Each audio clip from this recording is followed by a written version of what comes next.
Bismillahirrahmanirrahim. Assalamualaikum warahmatullahi wabarakatuh. Perkenalkan, nama saya Nurlian dengan stambuk A1L1 19011. Saya berasal dari jurusan Pendidikan Kimia, Fakultas Keguruan dan Ilmu Pendidikan. Baiklah, pada video ini saya akan menjelaskan tentang proses fotosintesis tanaman C3.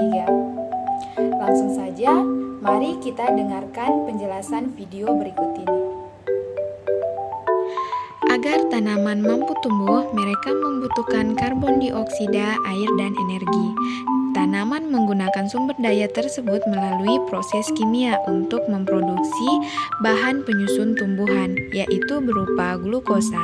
Proses sintesis glukosa ini kemudian disebut dengan fotosintesis.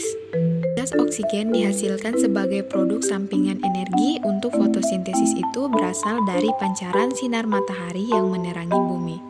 Cahaya matahari ini memiliki sifat gelombang dan memiliki partikel cahaya atau foton. Warna pigmen berasal dari panjang gelombang cahaya yang dipantulkan. Tanaman tampak berwarna hijau karena memantulkan panjang gelombang cahaya warna kuning dan hijau, sedangkan panjang gelombang warna merah dan biru diserap oleh pigmen tanaman. Gelombang yang diserap memberikan energi yang digunakan untuk proses fotosintesis. Fotosintesis terdiri dari dua set reaksi, yaitu reaksi terang dan reaksi gelap atau siklus Kelvin.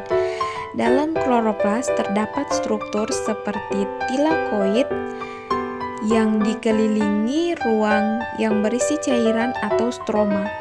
Nah, cairan yang berisi glukosa atau siklus Kelvin terjadi di stroma, dan reaksi yang berlangsung bergantung cahaya atau reaksi terang terjadi di tilakoid.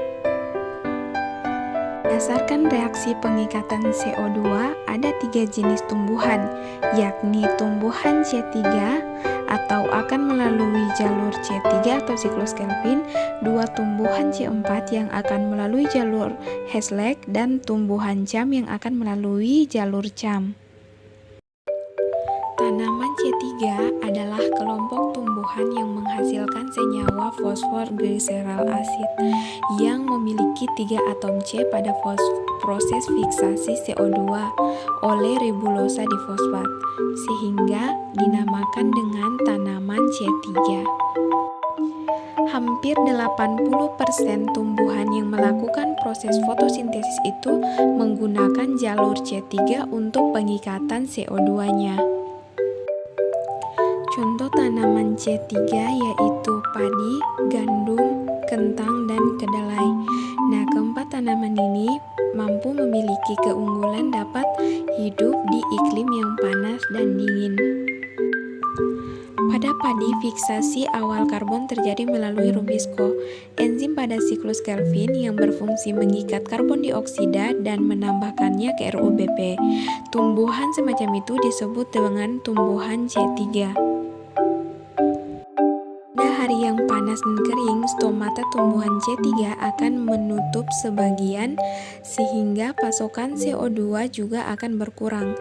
Penurunan kadar CO2 dalam daun akan menghambat siklus Kelvin sehingga gula yang dihasilkan akan berkurang. Rubisco akan mengikat oksigen sebagai ganti CO2. Proses ini dinamakan dengan fotorespirasi. Pada proses fotorespirasi, rubisco akan mengikat oksigen hanya akan menghasilkan 1 PGA, serta fosfoglycolat yaitu molekul karbon 2 yang beracun bagi tumbuhan.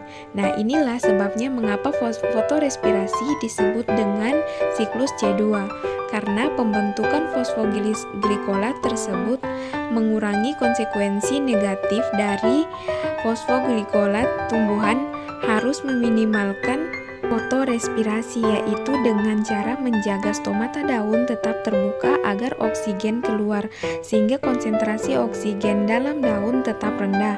Namun, stomata yang terbuka juga akan mengakibatkan proses yang disebut dengan transmirasi.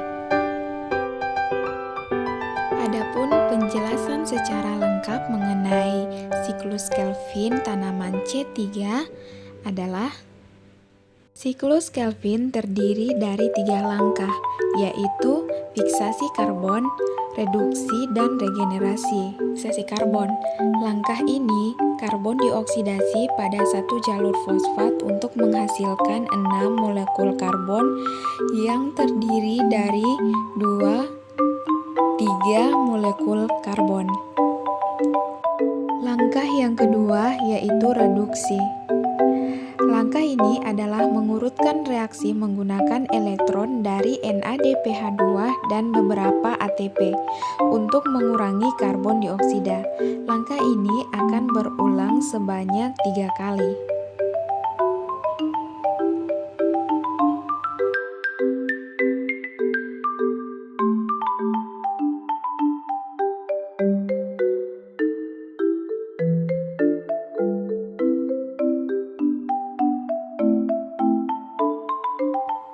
Langkah yang ketiga yaitu regenerasi. Pada regenerasi, ribulosa 1,5 bifosfat, setiap langkah dari setiap 5 siklus molekul gliserol dehid 3 fosfat yang digunakan untuk mereformasi 3 molekul ribulosa 1,5 bifosfat. Sisa dari gliserol 3 fosfat kemudian digunakan untuk membuat glukosa atau gliserol. Dibutuhkan 2 molekul gliserol 3 fosfat untuk membuat 1 molekul glukosa fosfat.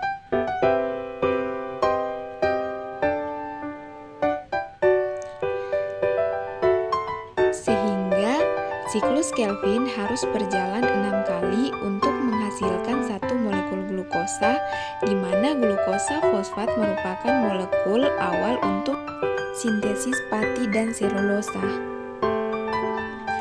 Jadi yang membedakan antara tanaman C3, C4, dan CAM itu terletak pada siklusnya.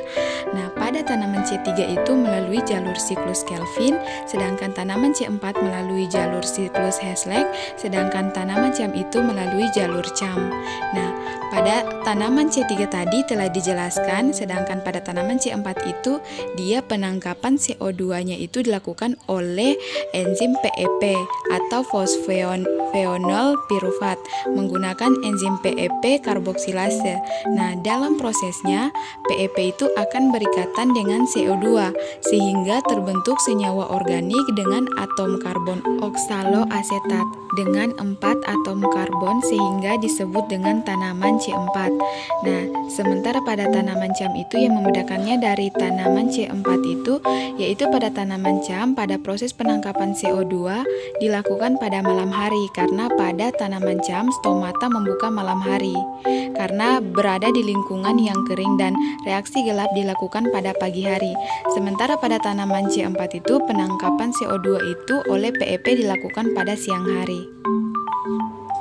Itulah tadi penjelasan video mengenai proses fotosintesis tanaman C3. Lebih dan kurangnya mohon dimaafkan. Wabillahi taufiq wal hidayah. Wassalamualaikum warahmatullahi wabarakatuh.